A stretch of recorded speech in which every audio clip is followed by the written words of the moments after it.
Hello friends, I hope all of you are doing well. In today's session, I am going to tell you the complete list of resources and books for UPSC Civil Services exam preparation. Although I had already uploaded the complete list on my Instagram page, मेरे Instagram page पे story highlight है UPSC GS के नाम से, उसमें आपको पूरी की पूरी list मिल जाएगी. But still, in today's session, I will tell you the complete list in detail, so that you are rest assured that you don't have to read anything apart from these resources. All of the candidates who are aspiring to become a civil servant, they know very well that the material which is available for UPSC preparation, it is like a sea of material, unlimited materials है market में. So it is very important to choose the quality material. We don't have to concentrate on quantity, we have to concentrate on quality. अगर आप quality के ऊपर जाओगे तो आप 8 से 9 घंटे की अगर एवरेज स्टडी करोगे पर डे तो आप इजीली एग्जाम क्रैक कर सकते हो. और अगर आप क्वांटिटी पे जाओगे तो आप 16 घंटे भी पढ़ते रहो तो भी कम है, क्योंकि आपको पता ही नहीं है आपको बेसिकली एग्जाम के लिए पढ़ना क्या है.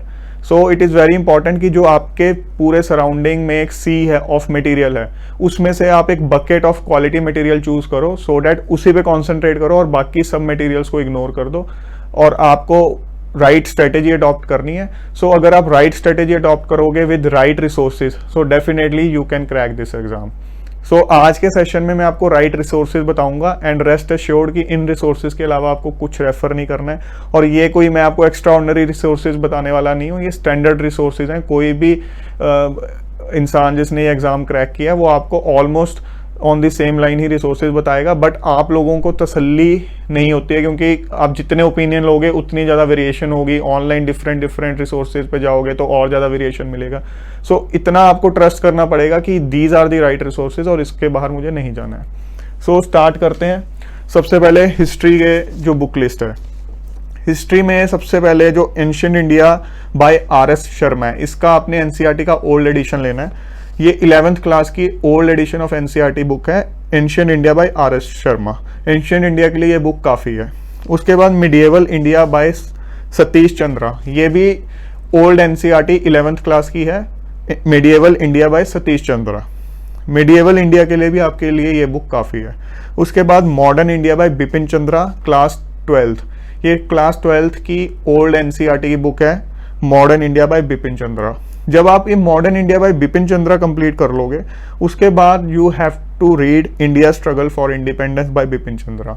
ये थोड़ा एडवांस्ड वर्जन होगा, इसमें काफ़ी जो इश्यूज हैं वो डिटेल में बताए गए होंगे. तो आपको NCERT की जो बिपिन चंद्रा है मॉडर्न इंडिया को की उसको पढ़ने के बाद India struggle for independence by Bipin Chandra पढ़नी है. उसके बाद आपको India since independence by Bipin Chandra भी पढ़नी है, क्योंकि मेंस में इस बुक से रिलेटेड भी क्वेश्चन आएंगे.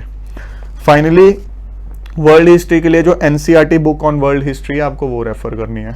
हिस्ट्री के लिए आपके रिसोर्सेज GS के लिए मोर देन इनफ हैं, इसके बाहर आपको जाने की बिल्कुल भी जरूरत नहीं है. अब आ जाते हैं ज्योग्राफी पे. ज्योग्राफी में आपको 6th से लेके 12th तक की सारी NCERT बुक्स पढ़नी है. और मैं आपको ये बता सकता हूँ कि अगर आप ज्योग्राफी के लिए 6th to 12th की सारी NCERT बुक्स अगर कवर कर लेते हो तो ज्योग्राफी आपकी मोर और लेस कवर हो जाएगी. बट फिर भी दो बुक्स हैं, geography by GC Leong part 1 and geography by Majid Hussain. इन दोनों में से कोई एक बुक आप रेफरेंस के लिए रख सकते हो. आपको वो बुक पूरी ही पूरी नहीं पढ़नी है. कोई टॉपिक जो आपको लगता है कि NCERT में थरोली नहीं कवर किया है या NCERT में आपको नहीं समझ आया, then you may refer any one book out of these 2 books just for reference. आपको पूरी की पूरी बुक नहीं पढ़नी है और दोनों की दोनों बुक्स लेने की जरूरत नहीं है, कोई एक बुक ले लीजिए इसमें से. अपार्ट फ्रॉम डैट आपको maps from Oxford student Atlas भी करने हैं. ऑक्सफोर्ड की स्टूडेंट एटलस एक बुक आती है, एक मैप्स की बुक आती है, वो आपको ज़रूर खरीदनी है. जो भी आप न्यूज़पेपर में करंट में कोई सिटी, कोई रिवर, कोई भी माउंटेन वगैरह कुछ भी, कोई भी आपका कोई भी सिटी इन न्यूज़ हो रहा है, कोई भी इवेंट कहीं हो रहा है स्पेशल, कहीं आपको लगता है कि ये इंपॉर्टेंट चीज़ है, कोई भी फिजिकल फीचर है या कोई भी सिटी है, वो आपको एटलस में हाईलाइट करना है. और ज्योग्राफी में जब आप 6th to 12th की ज्योग्राफी पढ़ रहे हो NCERT, तो उसमें भी जो जो आपको चीज़ें लगती हैं कि मुझे ये एटलस पे मार्क करनी है या एटलस पे ऑब्जर्व करनी है, वो भी आपको उस पर मार्क करनी ही करनी है. तो एटलस आपके साथ रहनी चाहिए जब भी आप ज्योग्राफी पढ़ रहे हो. इवन जब आप न्यूज़पेपर भी पढ़ते हो always keep Atlas along with you, क्योंकि हो सकता है कोई इंटरनेशनल लेवल पे कोई ऐसा इवेंट हो जिसका कोई किसी पर्टिकुलर लोकेशन से रेलेवेंस हो, या कोई ऐसी न्यूज़ आए जो आपको देखना पड़े कि एटलस पे ये पर्टिकुलर न्यूज़ जिस सिटी से या जिस जगह से रिलेटेड है वो एग्जैक्टली कहाँ पे है, उसका स्ट्रेटेजिक इंपॉर्टेंस कहाँ है। सो एटलस को आप हमेशा अपने पास रखिए। इसके अलावा आर्ट एंड कल्चर के लिए 11th क्लास की NCERT बुक आपको लेनी है आर्ट एंड कल्चर की, और art and culture by Nitin Singhania एक बुक है, ये काफ़ी डिटेल्ड बुक है, इसको भी आपको लेना है। लेकिन इस पर्टिकुलर बुक को आपको पूरा का पूरा पढ़ने की जरूरत नहीं है। आप एक बार प्रीलिम्स का पैटर्न देखिए, मेंस का पैटर्न देखिए, किस टाइप के क्वेश्चन आते हैं। NCERT आपको पूरी पढ़नी है, बट इसमें से आप मेन जो टॉपिक्स हैं जिस पे ज़्यादा एम्फोसाइज किया जाता है, dance forms, different types of arts, उन चीज़ों को इस बुक से पढ़िए, अदरवाइज बहुत ज़्यादा हो जाएगा। इस बुक में बहुत एक्स्ट्रा मटेरियल भी है, तो आपको अपने आप को थोड़ा बाउंड करके चलना पड़ेगा। इसके अलावा पॉलिटी के लिए सबसे important Indian polity by M Laxmikanth is more than sufficient book. आप ये बेसिक बुक है, आप इसमें स्टार्टिंग से स्टार्ट कर सकते हैं। इसमें आपको कोई ऐसा सोचने की जरूरत नहीं है कि मुझे पहले NCERT पढ़नी पड़ेगी। You may straight away start with M Laxmikanth, और इससे ज़्यादा भी करने की कुछ ज़रूरत नहीं है। बेसिक से स्टार्ट करके जितना एग्जाम पॉइंट ऑफ व्यू से रिक्वायर्ड होता है सबका सब इसमें कवर्ड होता है। इकोनॉमी के लिए 9 to 12th क्लास की आपको NCERT कवर करनी है। आपको 6 से लेके 8 तक की करने की जरूरत नहीं है, 9 to 10th तक की NCERT आपको कवर करनी है। इकोनॉमी से रिलेटेड जो भी करंट में न्यूज़ आ रही हैं उस पर आपको बहुत अच्छे से कॉन्सेंट्रेट करना है। उसमें कोई ऐसी चीज़ जो आपको नहीं समझ आती है, बहुत चीज़ें ऐसी होंगी जो NCERT में 9th से 12th में कवर नहीं होंगे, बट न्यूज़ में उस चीज़ से रिलेटेड कोई ना कोई चीज़ आ रही है, तो उसके लिए आप इंटरनेट को रेफ़र करो, गूगल पे उस चीज़ को सर्च करो। गूगल के ऊपर मैंने काफ़ी चीज़ें इकोनॉमी से रिलेटेड सर्च की थी and it help me a lot. तो इकोनॉमी के लिए एक तो आपकी बेसिक NCERT 9 to 12th की होगी, उसके अलावा आपको इंटरनेट का काफ़ी यूज़ करना है। मेनली आपको जो कॉन्सेंट्रेट करना है वो करंट इश्यूज़ पे करना है इकोनॉमी से रिलेटेड। और इसके अलावा जो इकोनॉमिक सर्वे होगा उसकी एक समरी किसी भी एक इंस्टीट्यूट की या कोई भी मैगजीन में, मंथली मैगजीन में जो भी, उसकी एक समरी भी आपको पढ़नी है थरोली। पूरा का पूरा इकोनॉमिक सर्वे आपको पढ़ने की जरूरत नहीं है, summary is more than sufficient.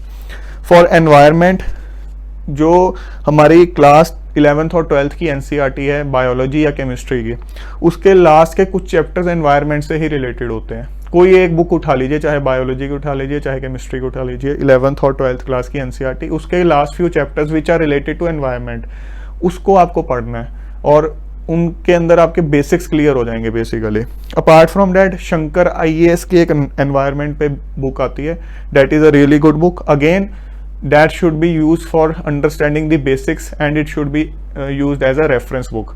ये नहीं कि पूरी की पूरी बुक आपको पढ़नी है, आपको तभी मैं बोलता हूँ सबसे पहले आपको क्वेश्चन पेपर्स देखने हैं कि क्वेश्चन पेपर में किस टाइप के क्वेश्चंस आते हैं। जब तक आप क्वेश्चन पेपर नहीं देखोगे आपको नहीं समझ आएगा कि इस बुक में से क्या इंपॉर्टेंट है क्या इंपॉर्टेंट नहीं है।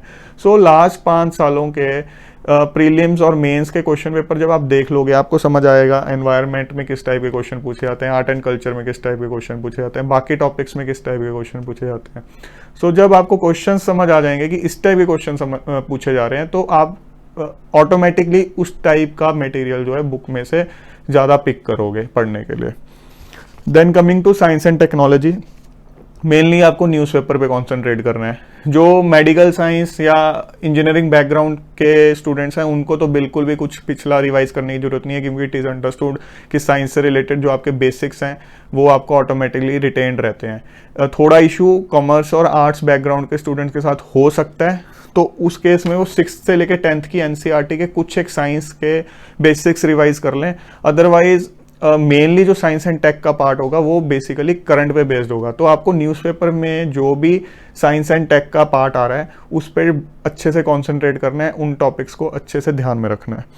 इसके अलावा अगर आपके पास टाइम है, if time permits, then science reporter एक मैगजीन आती है, but that will be beneficial only for mains, but this is optional magazine. मैं ये नहीं कहूँगा ये ज़रूरी है आपको करनी। अगर आपको लगता है कि टाइम है आपके पास, then you may refer to this particular magazine, otherwise you may skip as well. Now coming to the social issues. Social issues आपको मेनली न्यूज़पेपर से ही कवर करने हैं, कोई स्पेशल बुक लेने की जरूरत नहीं है। करंट में जो सोशल इश्यूज आ रहे हैं, जो आर्टिकल्स आ रहे हैं, एडिटोरियल्स आ रहे हैं सोशल इश्यूज पे, उनको आपको पढ़ना है और समझना है। डिज़ास्टर मैनेजमेंट के लिए NCERT book on disaster management एक बुक है, एनसीईआरटी की वो बुक पढ़ लीजिए आप। Apart from that second ARC report के अंदर जो डिज़ास्टर मैनेजमेंट से रिलेटेड पार्ट है उससे एक बार आप गो थ्रू हो जाइए, जो भी उसमें कॉन्सेप्ट होगा, जो चीज़ें हैं वो एक बार आप अच्छे से पढ़ लीजिए। गवर्नेंस के लिए governance by M Laxmikanth, again a really good book, उसको एक बार आप पढ़ लीजिए, गवर्नेंस वाला पार्ट आपका थोरोली कवर हो जाएगा। इंटरनेशनल रिलेशंस के लिए एनसीईआरटी की एक बुक आती है by the title the contemporary world, बहुत अच्छी बुक है, उससे आपके बेसिक्स कवर हो जाएंगे इंटरनेशनल रिलेशंस के, कि इंडिया के रिलेशंस बाकी कंट्रीज के साथ मेनली उनका क्या पास रहा है, क्या प्रेजेंट है, उस टाइप की चीज़ें। बाकी इस इंटरनेशनल रिलेशंस में जो सबसे इंपॉर्टेंट चीज़ें होंगी वो न्यूज़पेपर से ही कवर होंगी, कि करंट के अंदर क्या एग्रीमेंट्स हमारे डिफरेंट कंट्रीज़ के साथ हुए हैं, हमारे ऑनरेबल प्राइम मिनिस्टर या प्रेसिडेंट या ऑनरेबल कोई भी मिनिस्टर किसी और कंट्री में जा रहे हैं तो क्या एग्रीमेंट साइन हो रहे हैं, किन किन पॉइंट्स पे ज़्यादा एम्फोसाइज किया जा रहा है, या किसी और कंट्री के ऑनरेबल प्राइम मिनिस्टर या प्रेसिडेंट आ रहे हैं तो क्या क्या एग्रीमेंट्स, मेमोरेंडम ऑफ अंडरस्टैंडिंग वगैरह पे साइन किए जा रहे हैं, वो सब चीज़ें आपको ट्रैक में रखनी है, वो सब न्यूज़पेपर से आपको ट्रैक में रखनी है। इसके अलावा इंटरनल सिक्योरिटी के लिए अरिहंत बुक बाय अशोक कुमार एक अच्छी बुक है, उससे आपके बेसिक्स कवर हो जाएंगे, उसको आप रेफर कर सकते हो। उसके अलावा आपको न्यूज़पेपर से ही इंटरनल सिक्योरिटी कवर करना है। Then coming to the ethics part, जो एक पूरा का पूरा अलग से GS4 का पेपर है, उसके लिए 12th क्लास की एनसीईआरटी है साइकोलॉजी की, उसका चैप्टर 6 और 7 को एक और आप पढ़ लीजिए, आपके basic definitions related to, basic concepts related to ethics जो हैं वो कवर हो जाएंगे। Then there is a book by Lexicon for ethics, integrity and aptitude, इस बुक को भी आप पढ़ लीजिए, इसमें से भी आपके जो एथिक्स से रिलेटेड बेसिक फंडामेंटल्स हैं, बेसिक्स हैं, डेफिनेशंस हैं, वो सब आपकी कवर हो जाएंगी। एक और बुक है ethics, integrity and aptitude by G Subbarao, इस बुक को आप स्किप कर सकते हो, रेफरेंस के लिए अगर आप रखना चाहते हो तो रख सकते हो, बट पूरी बुक मैं एडवाइज नहीं करूंगा कि पूरी की पूरी बुक पढ़ो, क्योंकि यूपीएससी के लिए बहुत ज़्यादा हो जाएगा ये। Lexicon is more than sufficient for UPSC GS paper 4। Content of second ARC report जो रिलेटेड टू एथिक्स है उसको एक बार आप रेफर कर लीजिए एज पर दी सिलेबस। सिलेबस को जरूर अपने हमेशा सिलेबस को अपने आंखों के सामने जरूर रखना है। कोई भी टॉपिक पढ़ रहे हो जब उसका स्टैटिक पार्ट पढ़ रहे हो, स्टैटिक पार्ट मीन्स जो स्टैंडर्ड बुक से कंटेंट है, डायनामिक पार्ट होता है जो आप न्यूज़पेपर से करंट वाला कवर कर रहे हो, जो स्टैटिक पार्ट है वो आप बुक से कवर कर रहे हो, उसके लिए हमेशा अपने सिलेबस को पास रखो और एक बार पुराने पेपर जरूर देखो, उससे पता चल जाएगा आपको कि किस किस स्टैटिक पार्ट को मुझे कवर करना है। इसी को बोलते हैं क्वालिटी स्टडी। हमने पूरा अगर एक बुक बता रहे हैं तो ये मतलब नहीं है कि उस बुक का एंड टू एंड हर चीज़ हमें पढ़ना होता है, सिलेक्टिव और क्वालिटी स्टडी पे हमें ज़्यादा ध्यान देना है। देन आपको जैसे सिलेबस में लिखा हुआ है कि philosophers of India and world, उसके रिगार्डिंग अब अनलिमिटेड फिलोसोफर्स हैं इंडिया और वर्ल्ड से, तो आप कुछ एक सिलेक्ट कर लीजिए रैंडमली जो आपको लगता है कि हाँ they were very great philosophers. India और वर्ल्ड से रिलेटेड कुछ एक फिलोसोफर्स के बारे में आप गूगल पे पढ़ लीजिए। ऑब्वियसली वो आपके उस पे लक पे थोड़ा रहेगा कि उस फिलोसोफर से रिलेटेड क्वेश्चन आ रहा है या नहीं आ रहा है, but again it is an unlimited thing, so आपको खुद एक इसमें एक डाइसी सा प्ले करना पड़ेगा कि मैं कुछ है कि ये सिलेक्ट कर लेता हूँ, इसमें से आता है तो वेल एंड गुड, नहीं भी आता तो it's not an issue. Then finally coming to the current affairs part. Current affairs के लिए आप कोई भी एक newspaper out of the Hindu या Indian Express, first priority I will give to the Hindu. अगर द हिंदू अवेलेबल नहीं है तो आप you may go for Indian Express, it is also good newspaper for UPSC preparation. Then you have to refer to press information bureau website. उस website पे news update आते हैं, उस पे जो भी सेंटर से रिलेटेड या social schemes related to centre government और जो सेंट्रल गवर्नमेंट से रिलेटेड न्यूज़ आती हैं वो आपको रेफर करनी है फ्रॉम प्रेस इंफॉर्मेशन ब्यूरो। वैसे तो मोर और लेस जो भी इस तरह की न्यूज़ प्रेस इंफॉर्मेशन ब्यूरो पे आएंगी वो अगले दिन न्यूज़पेपर में भी कवर्ड होगी, बट एक अपनी जस्ट सेटिस्फेक्शन के लिए that I am not missed out anything important, एक बार आप प्रेस इंफॉर्मेशन ब्यूरो को भी आप रेफर कर सकते हो सो डैट आपका कुछ इंपॉर्टेंट टॉपिक मिस आउट ना हो। इसके अलावा कोई भी एक मंथली करंट अफेयर मैगजीन आपको रेफर करनी है। It can be vision IAS, it can be insights, it can be civil services chronicle, कोई भी एक आपको पकड़नी है, लेकिन then stick to that particular one. ये नहीं है कि एक महीना उसको देख रहे हैं, नेक्स्ट मंथ आप दो कोई मैगजीन पकड़ रहे हो, फिर तीसरे मंथ आप कोई एक नहीं पकड़ रहे हो। आपको कंसिस्टेंसी मेंटेन करनी है, कोई एक मैगजीन पकड़ लो, अल्टीमेटली मैगजीन, जो मंथली मैगजीन है, उसका पर्पस हमारे लिए जस्ट इतना है कि जो न्यूज़पेपर में इम्पॉर्टेंट चीज़ें हमने पढ़ी हैं उनमें से कुछ हमने मिस आउट तो नहीं कर दिया, which is important from examination point of view. So आपकी मैगजीन पढ़ के एक तसल्ली हो जाएगी कि हाँ, मैगजीन मैंने अब पढ़ ली है और मैगजीन ने भी जो इंपॉर्टेंट टॉपिक्स हैं वो बताए हैं, और जो मैंने अपने नोट्स बनाए हैं from newspaper they are matching. अगर कोई मिस आउट हुआ है तो आप मैगजीन में से वो चीज़ नोट कर लो। तो magazine is basically a revision for your monthly current affairs. Magazines like योजना, कुरुक्षेत्र आर ऑप्शनल। अगर नहीं भी करोगे कोई आपको लॉस नहीं होने वाला है। बेसिकली उसमें योजना के अंदर एक पर्टिकुलर सोशल स्कीम को पकड़ के उसके अंदर पूरी की पूरी डिटेल्स दी होती है। अगर आप न्यूज़पेपर रेगुलरली पढ़ रहे हो तो जो इंपॉर्टेंट सोशल स्कीम है वो ऑलमोस्ट आपकी कवर हो जाएंगी। सो इफ मतलब आप योजना और कुरुक्षेत्र मैगजीन्स जो है अवॉइड कर सकते हो। Those are not compulsory for UPSC GS part. Then finally coming to Rajya Sabha discussion and debate, again this is optional thing. अगर आपको लगता है कि मेरे पास काफ़ी टाइम है, then you may go for this. अगर लगता है कि नहीं मेरे पास टाइम नहीं है तो कोई इसमें आपको हार्म नहीं होगा, कोई बड़ा लॉस नहीं होगा अगर आप राज्यसभा पे डिबेट या डिस्कशन वगैरह नहीं देखोगे। मैंने खुद भी नहीं देखी थी, तो this thing is just an optional thing for you. So friends, ये सारे टॉपिक्स बता के I have covered all full syllabus of general studies part of UPSC. So अगर आप ये सारी बुक्स को रेफर करोगे और इसमें जो कंटेंट रिक्वायर्ड है उसको अच्छे से थरोली कवर कर लोगे, तो इसके अलावा आपको कोई और रिसोर्सेज और कोई बुक्स रेफर करने की जरूरत बिल्कुल भी नहीं है। हाँ, इसके साथ आपको राइट स्ट्रेटेजी अडॉप्ट जरूर करनी है।